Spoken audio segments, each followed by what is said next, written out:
বাঙালির কাছে পছন্দের খাবারের মধ্যে পোস্ত তো একদমই অন্যতম। গরম গরম ভাতের সাথে পটল পোস্ত না হলে হয় নাকি? চলে এসেছি দই পটল পোস্ত রেসিপি নিয়ে। যে কোনো নিরামিষ দিনে খুব সহজে এবং তাড়াতাড়ি এটা বানানো হয়ে যাবে। প্রথমে আমি পটলগুলোর খোসা ছাড়িয়ে পটলগুলোকে মাঝ বরাবর চিড়ে নিয়েছি। কড়াইতে সর্ষের তেল দেব।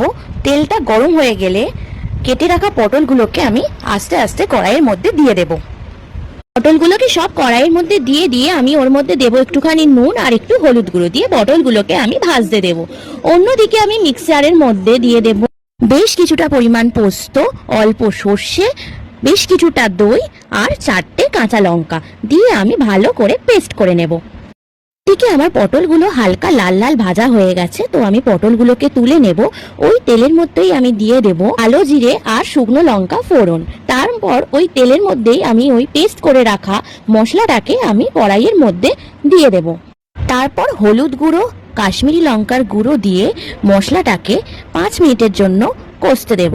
কষানো হয়ে গেলে আমি ওর মধ্যে দিয়ে দেব নুন আর বেশ কিছুটা চিনি।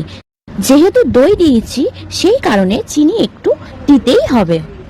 ও 5 মিনিট মশলাটাকে কষিয়ে নিয়ে আমি মশলার বাটি ধোয়া জলটা কড়াইয়ের মধ্যে দিয়ে দেব। দিয়ে আর বেশ কিছুক্ষণ আমি মশলাটাকে কষতে দেব যতক্ষণ না পর্যন্ত মশলাটা থেকে তেল বেরোচ্ছে। মশলাটা আমার হয়ে গেছে, তাই আমি এবার জল দিয়ে দিলাম। একটু ফুটে গেলে আমি ভেজে রাখা পটলগুলোকে সব কড়াইয়ের মধ্যে দিয়ে দেব।